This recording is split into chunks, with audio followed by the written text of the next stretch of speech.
जय श्री कृष्णा। राधे राधे। कैसे हैं आप सब? बहुत अच्छे होंगे। हमारे चैनल मन मंदिर में आप सभी का स्वागत है। आज हम लेकर आए हैं आपके लिए सोमवती अमावस्या की व्रत कथा। सोमवती अमावस्या, हरियाली अमावस्या। सावन मास में आने वाली अमावस्या को हरियाली अमावस्या भी कहा जाता है और इस दिन सोमवती अमावस्या भी पड़ रही है। जो अमावस्या सोमवार को होती है उसको सोमवती अमावस्या कहते हैं। अमावस्या तिथि शुरू हो रही है 16 जुलाई, दिन रविवार, रात के 10:08 से और इसकी समाप्ति तिथि है 18 जुलाई, दिन मंगलवार 12 बजे दिन में यह समाप्त हो जाएगी यह अमावस्या तिथि। जो अमावस्या तिथि का पर्व है वह मनाया जाएगा 17 तारीख सोमवार को मनाया जाएगा। कोई भी तिथि हो, उदय तिथि की मनाई जाती है, उदय तिथि की मान्य होती है, जो कि हमें यह 17 तारीख सोमवार को प्राप्त हो रही है। सोमवार को पूरे दिन ही रहेगी अमावस्या तिथि। बहुत ही सुंदर योग बन रहा है इस बार अमावस्या तिथि में। आइए जानते हैं सोमवती अमावस्या की पूजा विधि। सोमवती अमावस्या को पीपल की जड़ में लक्ष्मी नारायण का पूजन करें। सर्वप्रथम घी का दीपक जला व्रत का संकल्प करें। अपना नाम, अपना गोत्र बोलकर व्रत का संकल्प करें। पीपल की जड़ में लक्ष्मी नारायण की स्थापना करें। जल चढ़ाकर पीपल की जड़ में कच्चा सूत लपेट दें। भगवान का ध्यान करें। फूल, बेलपत्र, सुगंधित द्रव्य, मिष्ठान, वस्त्र, जो भी सामर्थ्य अनुसार आपके पास हो भगवान को अर्पित करें। हवन करें। उसके बाद पीपल की 108 प्रदक्षिणा करें। इस बार तो हरियाली अमावस्या भी पड़ रही है, तो आपके पास अगर सामर्थ्य अनुसार आपके पास हो सके तो हरी वस्तु की प्रदक्षिणा कर सकते हैं। जैसे कि आप 108 हरी चूड़ी ले सकते हैं, 108 हरी मेहंदी ले सकते हैं, 108 कोई हरे फल ले सकते हैं। जो भी आप सामर्थ्य अनुसार जो भी आपके पास हो हरी वस्तु की प्रदक्षिणा कर सकते हैं, और अगर नहीं है जो आपके पास हो उससे ही कर सकते हैं। प्रेम पूर्वक भगवान से प्रार्थना करें। अपनी इच्छा भगवान के समक्ष बोलें। अपनी मनोकामना पूर्ति की इच्छा भगवान के समक्ष प्रकट करें। सोमवती व्रत कथा आरंभ। सूत जी बोले, भीष्म पितामह के समीप जाकर युधिष्ठिर प्रणाम करके हितकारी वचन बोले। युधिष्ठिर बोले भीमसेन से, हे भीष्म पितामह, भीमसेन के कोप से दुर्योधन इत्यादि कौरव मारे गए और अब सब राजाओं को युद्ध में अर्जुन ने मार डाला। दुर्योधन की बुरी सलाह से मेरे कुल का नाश हो गया। अब बालक, वृद्ध और दुखी मनुष्यों को छोड़कर कोई राजा रह ही नहीं गया। भारत वंश में केवल हम 5 भाई ही शेष हैं। यद्यपि हमारा अब एक छत्र राज है, किंतु मुझे यह अच्छा नहीं लगता। अपना जीवन भी मुझे अच्छा नहीं लगता। भोग में कुछ प्राप्ति नहीं है।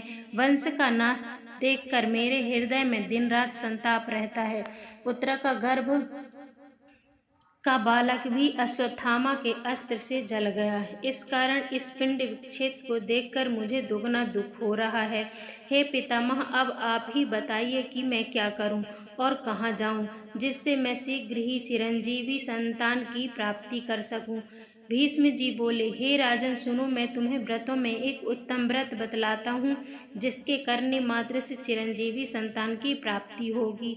हे अर्जुन, जब सोमवती अमावस्या हो उस दिन पीपल के समीप जाकर जनार्दन का पूजन करें और उस वृक्ष की 108 प्रदक्षिणा करें और उतने ही रत्न, धातु, फल ले लें, अर्थात 108 रत्न, सोना चांदी के आभूषण, फल और लड्डू, पेड़े, मिठाई लें और प्रत्येक प्रत्येक प्रदक्षिणा में 108 में से एक वस्तु लेकर प्रदक्षिणा पूरी करके अलग रखते जाएं। इस प्रकार 108 प्रदक्षिणा में अपनी शक्ति के अनुसार वस्तुएं लेकर व्रत समाप्त करें। हे राजन, यह व्रतराज सोमवती अमावस्या का व्रत विष्णु भगवान को प्रतिकार होने के शुभ फल देने वाला है। हे प्रज्ञ, तुम उत्तरा से इस व्रत को कराओ, उसका गर्भ जीवित हो जाएगा और तीनों लोकों में विख्यात गुणवान पुत्र होगा।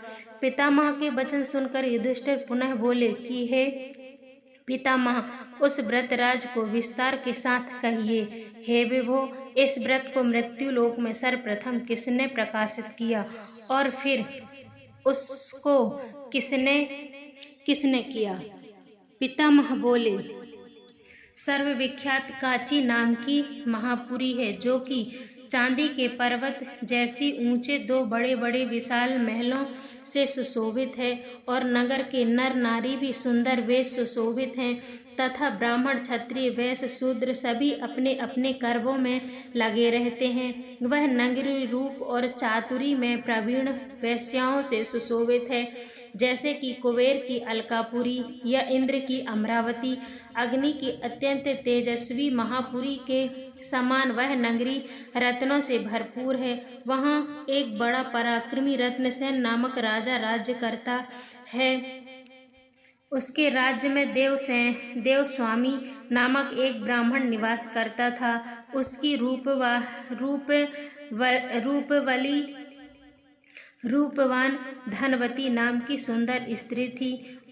उस लक्ष्मी स्वरूपा स्त्री का नाम जैसा था वैसे ही उसके गुण भी तथा उसके 7 गुणवान पुत्र थे। हे राजन, उसकी गुणवती नाम की सुंदर कन्या भी थी। वे 7 पुत्रों अपनी अपनी स्त्रियों के साथ सुखपूर्वक विहार करते थे, किंतु कन्या भी अपने तुल्य पति की चाहना कुंवारी ही रही। इसी बीच में कोई ब्राह्मण भिक्षा के लिए उपस्थित हुआ। वह ब्राह्मण अपने तेज से अग्नि के समान प्रदीप्तमान था। उसने द्वार पर आकर आशीर्वाद दिया। देवस्वामी की 7 पुत्र वधू शीघ्र ही उठ खड़ी हुई और प्रत्येक ने अलग अलग उस ब्राह्मण को भिक्षा दी। उसने उन सबको सौभाग्यवती संतति के साथ अचल सुहाग का आशीर्वाद दिया। पीछे माता ने गुणवती को भी भिक्षा देने के लिए भेजा। उस कन्या ने भी ब्राह्मण के चरणों में अभिवादन करके भिक्षा दी। इस पर ब्राह्मण ने उसे आशीर्वाद दिया कि हे शुभे, तुम धर्मवती हो। इस विस्मय युक्त आशीर्वाद को सुनकर गुणवती घर चली और ब्राह्मण ने जो आशीर्वाद दिया था उसे माता को सुनाया। उस आशीर्वाद को सुनकर माता धर्मवती पुत्री का हाथ पकड़कर द्वार पर आई और ब्राह्मण को पुत्री से पुनः प्रणाम कराया, किंतु ब्राह्मण ने फिर आशीर्वाद देकर उन्हें संतोष दिया। आशीर्वाद सुनकर धनवती फिर चिंतित होकर बोली, हे भगवान, आप प्रसन्न होकर मेरी बात सुनिए। आपने मेरी पुत्र वधुओं को प्रणाम करने पर उन्हें अच्छे अच्छे आशीर्वाद दिए। वे आशीर्वाद अचल सुहाग पुत्र सुख और सौभाग्य देने वाले थे, किंतु इस पुत्री के प्रणाम करने पर उसे आपने विपरीत आशीर्वाद दिया है कि हे भद्रे, तुम धर्मवती हो, और यही बार बार आशीर्वाद दिया। विप्रवर, इस आशीर्वाद के प्रयोग करने का कारण यथार्थ से कहिए। ब्राह्मण बोला, हे धनवती, तू धन्य है। तेरा उत्तम चरित्र भूमंडल में प्रसिद्ध है। मैंने तेरी पुत्री को यथा योग्य ही आशीर्वाद दिया है। यह विवाह के समय सप्तद्वीप के बीच में ही विधवा हो जाएगी। इसीलिए हे शुभे, इसे धर्म आचरण ही करना चाहिए। इसी कारण मैंने इसे आशीर्वाद दिया। हे शुभे, तू धनवती हो। यह सुनकर धनवती चिंता से व्याकुल हो गई और बारंबार प्रणाम कर दीन वचन से बोली। धनवती ने कहा कि हे विप्रदेव, यदि आप इसका कोई उपाय जानते हैं तो आप दया करके शीघ्र कहिए। ब्राह्मण बोला कि हे सुंदरी, यदि तेरे घर सोमा आ जाए तो उसके पूजन मात्र से ही इसका वैधव्य नष्ट हो जाएगा। धनवती बोली, आपकी बताई हुई सोमा कौन है और वह क्या जाति है और वह कहाँ रहती है? इसके आगमन मात्र से ही वैधव्य का नाश हो जाएगा। हे महाभागे, आप उसे कहिए, मैं समय बढ़ाना नहीं चाहती। ब्राह्मण बोला कि वह सोमा जाति की धोबन है, उसका निवास स्थान सिंगल द्वीप में है। यदि वह तेरे घर आ जाए तो वैधव्य का नाश हो जाएगा। ऐसा कहकर वह ब्राह्मण दूसरे स्थान पर भिक्षा लेने के लिए चला गया। धनवती भी अपने पुत्रों से बोली, हे पुत्रों, तुम्हारी इस सुंदर गुणवती बहन के भाग्य में वैधव्य है, किंतु सोमा आगमन मात्र से इसका वैधव्य मिट जाएगा। अस्तु, जिस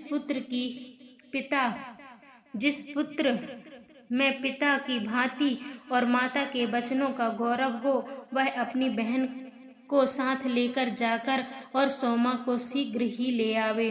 पुत्र बोला, हे माता, हम लोग को विदित है, किंतु मन पुत्री के स्नेह में बहुत आसक्त हो गया है। इस कारण पुत्रों को दूसरे दुर्गम देश में भेज रही हो, जिसके बीच में 400 कोस विस्तार का समुद्र है। हम वहां जाने की शक्ति नहीं रखते, वहां जाकर दुख नहीं सह सकते। देवस्वामी बोले, यद्यपि मेरे 7 पुत्र हैं तो भी मैं पुत्रहीन ही हूँ। मैं स्वयं सिंगल द्वीप जाऊंगा और पुत्री के वैधव्य को नाश करने वाली सोमा को लाऊंगा। इस प्रकार देवस्वामी क्रोधित होकर कह ही रहे थे कि उसी समय छोटे पुत्र शिव स्वामी ने प्रतिज्ञा पूर्वक कहा कि हे तात, आप क्रोध के वशीभूत ऐसा ना कहो। मैं सिवा कौन सिंगल द्वीप जाने में समर्थ हो सकता है? मेरे सिवा सिंगल द्वीप जाने में कौन समर्थ हो सकता है? मैं बहन को लेकर सिंगल द्वीप जाऊंगा। मेरे सिवा सिंगल द्वीप जाने में कौन समर्थ हो सकता है? मैं बहन को लेकर सिंगल द्वीप जाऊंगा। ऐसा कहकर सहसा उठ खड़ा हुआ और प्रणाम करके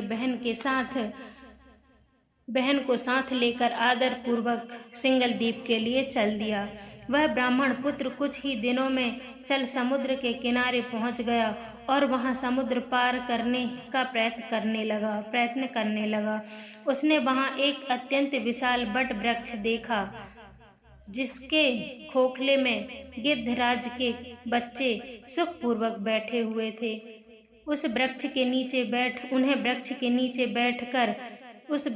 नीचे बैठकर दोनों भाई बहनों ने वहां दिन बिताया। संध्या समय वहां गिद्ध बच्चों के लिए भोजन लेकर आया और उन्हें पकड़ाकर भोजन कराने लगा, किंतु बच्चों ने भोजन नहीं किया। गिद्ध के बच्चों ने गिद्ध से भोजन लेकर उसे नीचे गिरा दिया। तब गिद्ध चिंता से व्याकुल मन में चिंता कर बच्चों से पूछने लगा कि हे पुत्रों, तुम भूखे होकर भी भोजन क्यों नहीं कर रहे हो? मैं तुम्हारे योग्य यह कोमल मांस लाया हूँ। बालक बोले कि हे तात, इस वृक्ष के नीचे 2 मनुष्य बैठे हुए हैं, उनके स्वीकार किए बिना हम कैसे भोजन ले सकते हैं? ऐसा सुनकर वह गिद्ध दयार्द्र होकर उनके समीप आकर यह वचन बोला, हे द्विज, आप दोनों का जो भी कार्य हो सो मुझसे प्रकट करो। हे विप्रवर, मैं उसे सब प्रकार से करूँगा, किंतु आप लोग भोजन कर लें। ब्राह्मण बोला कि हम सिंगल द्वीप जाने के लिए समुद्र पार होना चाहते हैं। हमें अपनी बहन के वैधव्य का नाश करने के लिए सोमा को लाना है। गिद्ध बोला कि मैं प्रातः काल ही तुम्हें समुद्र पार उतार दूंगा और सिंगल द्वीप सोमा के घर दिखला दूंगा।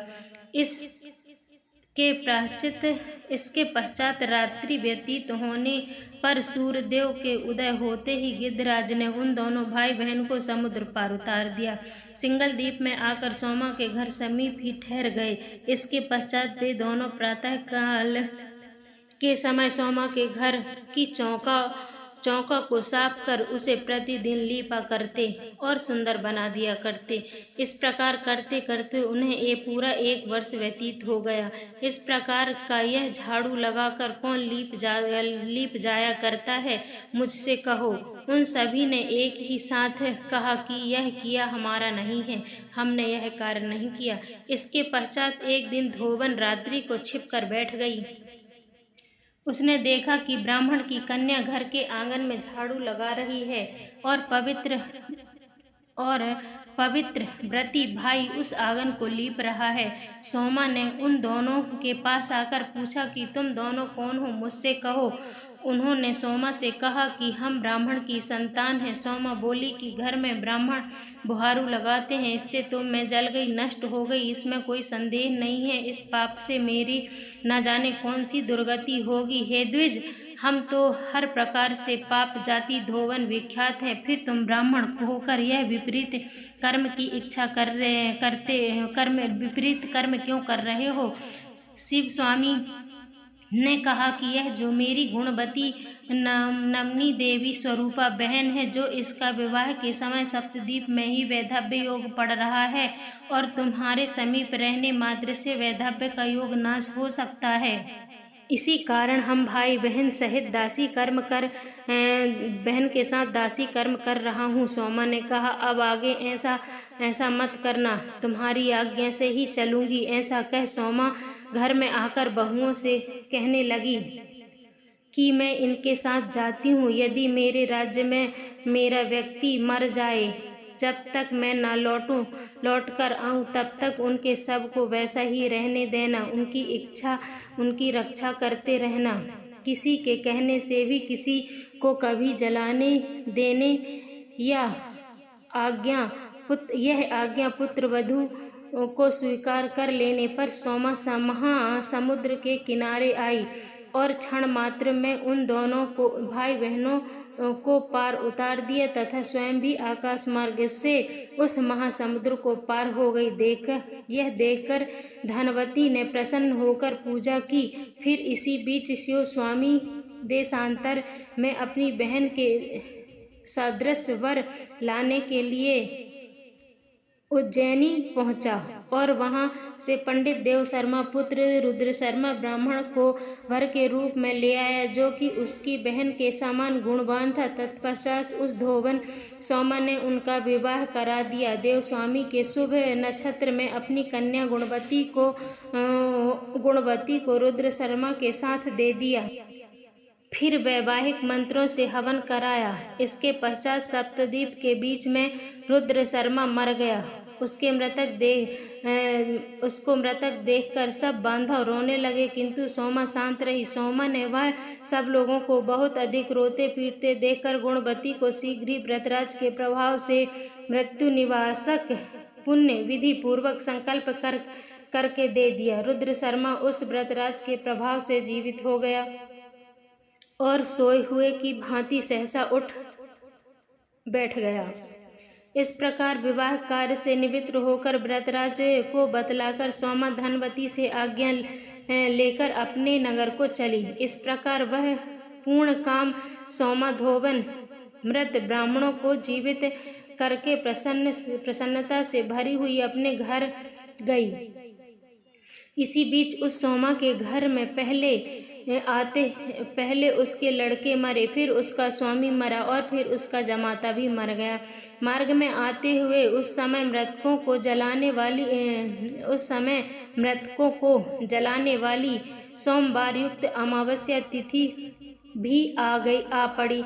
उस दिन सोमा के जल के समीप एक बूढ़ी स्त्री को देखा, जो कि रुई के बोझ से दबी हुई थी, अत्यंत रो रही थी। वृद्धा बोली, हे पुत्री, मेरे सिर पर जो रुई का बोझ है उसे तू उतार दे, इसके भार से अत्यंत दुखित होकर रो रही हूँ। सोमा बोली, माता, आज सोमवार युक्त अमावस्या तिथि है, आज मैं रुई इत्यादि को नहीं स्पर्श करूँगी, यह मैंने नियम लिया है। फिर उसने मूल के भार से युक्त एक स्त्री को देखा। उसने भी कहा, हे पुत्री, मूल का बड़ा भारी भार है, उतार कर तनिक ठहर जाने दे, फिर मैं भी तेरे साथ चलूंगी। सोमा बोली, आज तूल और मूल को कदापि नहीं छू सकती। इसके पश्चात नदी के किनारे स्थित एक सुंदर पीपल के वृक्ष के समीप जाकर उस महाभागा ने स्नान किया और विष्णु भगवान की पूजा करके शक्कर लेकर 108 प्रदक्षिणा की। भीष्म जी बोले कि जब उसने हाथ में शक्कर लेकर 108 प्रदक्षिणा पूरी की, तभी उसके जमाता पति पुत्र सभी जीवित हो गए और वह नगर लक्ष्मी व्याप्त हो गया। विशेषकर उस घर का धन्य धान्य से अधिक परिपूर्ण हुआ। अब यह महाभागा सोमा अपने घर आई।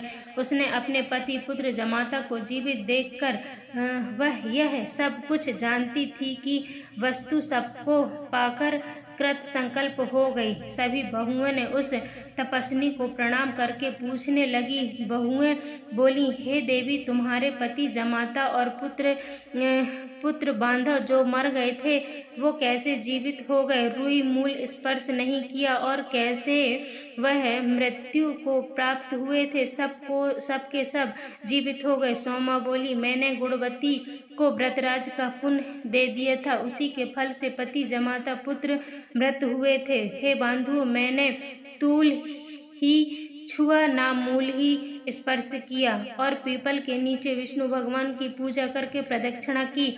वह मैंने शक्कर हाथ में लेकर 108 प्रदक्षिणा की, उसी के प्रभाव से पति जमाता और पुत्र जीवित हो गए। तुम सब भी आज इस व्रतराज को विधि पूर्वक करो, इससे कभी वैधव्य न होगा, बल्कि सदैव सौभाग्यवती ही रहोगी। यह कहकर सोमा ने व्रतराज को अपने बंधुओं से कराया। इस प्रकार पुत्र पौत्रों के सहित बहुत से भोगों को भोग और सब परिवार सहित वह विष्णु लोक को गई।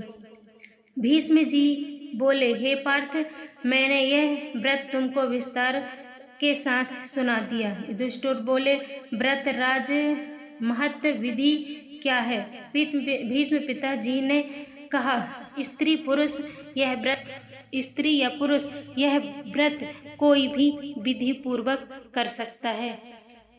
भीष्म जी बोले, हे पार्थ, यदि सोमवार युक्त अमावस्या हो तो पुण्यकाल देवताओं को भी दुर्लभ है। व्रत करने वाला प्रातः काल उठकर मौन हो जल स्नान करे, स्नान करके व्रत करने वाली रेशमी वस्त्र धारण करे, फिर कुरुनंद पीपल वृक्ष के समीप जाकर उसके मूल मंत्रों द्वारा विष्णु भगवान का पूजन करे। राधे राधे।